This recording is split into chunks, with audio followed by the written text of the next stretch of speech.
I've just been having all kinds of stitchy fun over the past couple of weeks. Hi Flosstube, I'm Michelle. This is my romantic tangle. In my last video, I told you I needed to use a larger eyed needle for Southwest Mesa and that I thought that would solve all of the problems that I was having with this project. I switched to a size 22 needle and it's too big. It is probably bigger than I need, but it fixed the problem. Just look at how much I got done. There's a section here with the floofy, is it pampas grass? And I don't want to do that, so I'm up here working on the hillside.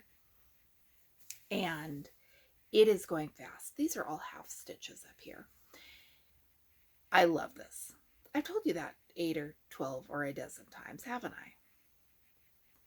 Gridding is saving my life on this one because there are so many similar colors and there are so many just edges of the stone cliff face that go up, and I know how many people there are who say, I don't need to grid, I just count.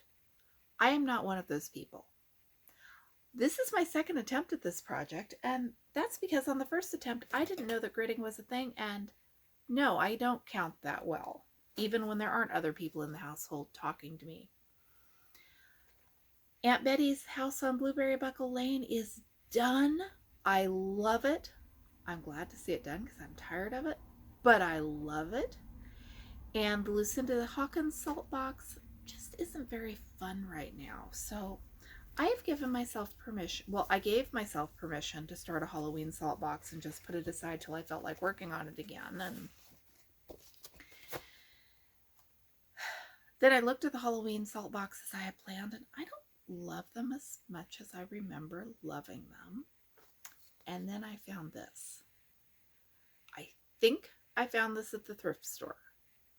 I might have found this at that estate sale with all the needlework stuff. It's been a blur of needleworking goodness, and it is just about impossible to see. This has 20 some little tiny charts, and they are all, there is a bed warmer, there are weather vanes, there are oil lamps, there is a Victrola. It is all the old-fashioned antiquey stuff that I love. What if I stitched a bunch of these little things? I'm not going to make ornaments. I'm going to stack them in a box with the ultimate plan of making a quilt. This absolutely might be like that never-ending embroidery quilt I'm working on, but if I can stitch little antiques instead of salt boxes, I'll be happy with that.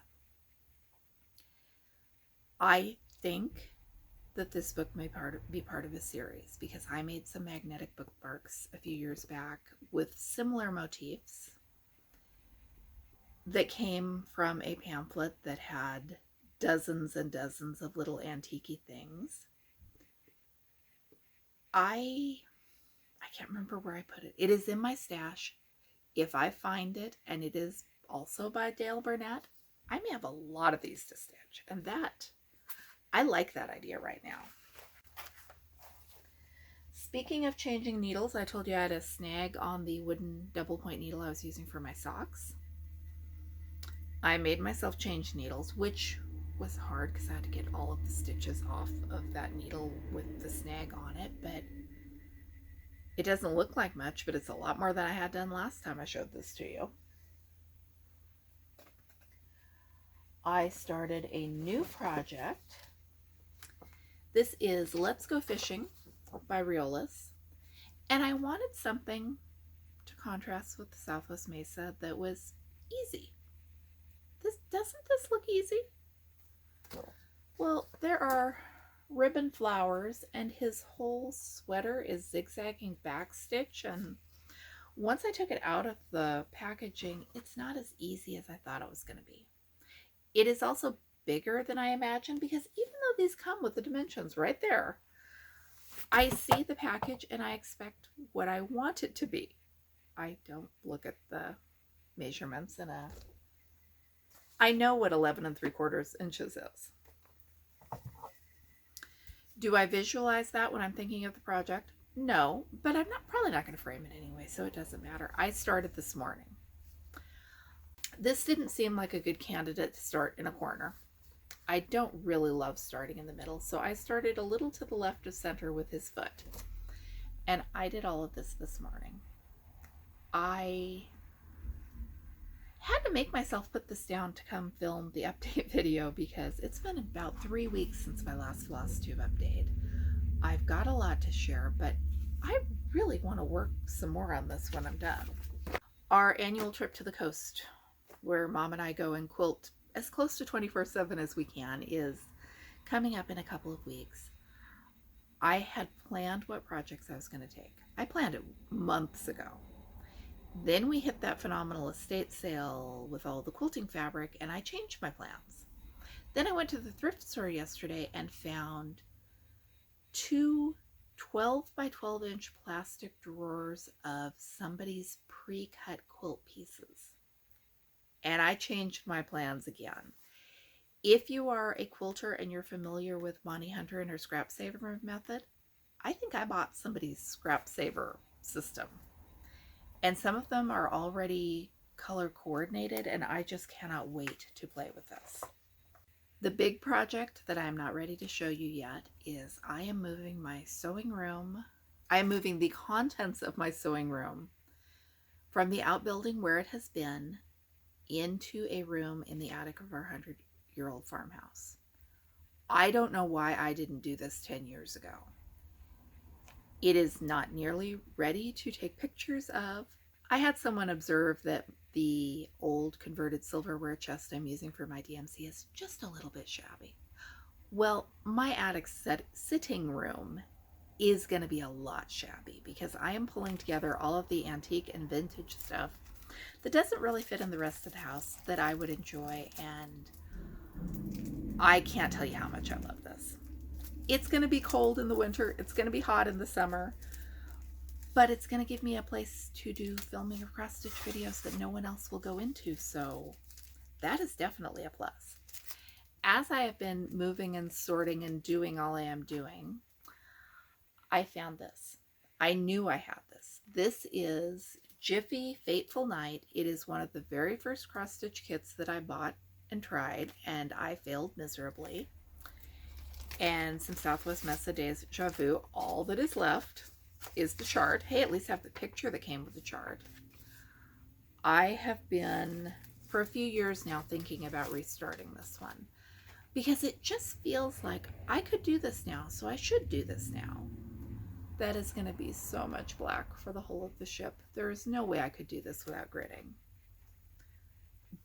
But I found it a while back. I went, oh, I want to do that. I put it in a safe place, immediately forgot where that safe place was because I do that a lot. This project is one that I have wanted. Ooh, I can tell you how long I've wanted to do it, assuming there's a date on the magazine. How is there not a date on the magazine? It's been 20 years. Why is there not a date? That is so weird. Well, it has been 20 years. I traded someone for the floss because it calls for anchor floss. At the time that they made this pattern, they said there were no adequate DMC substitutions. DMC has added a lot of colors. Who knows if that is still true, but I have the anchor floss. And I have been finding and losing the floss and the magazine off and on for 20 years.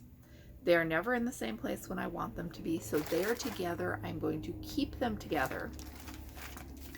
Part of my reorganizing all of my stash is I have a special place for all of my bucket list projects. This is a bucket list project. This is a bucket list project. We will do a tour of the bucket list projects at some point. I'm kind of flittery right now. They're the things I want to be working on, the things I should be working on, the things I have the energy to work on, and I just kind of bop back and forth between them. And hopefully I will get everything packed before it's time to leave. I may not have everything I mean to bring, but as long as I've got the cords and the foot of my sewing machine, I can buy embroidery needles over at the coast. This is going to work.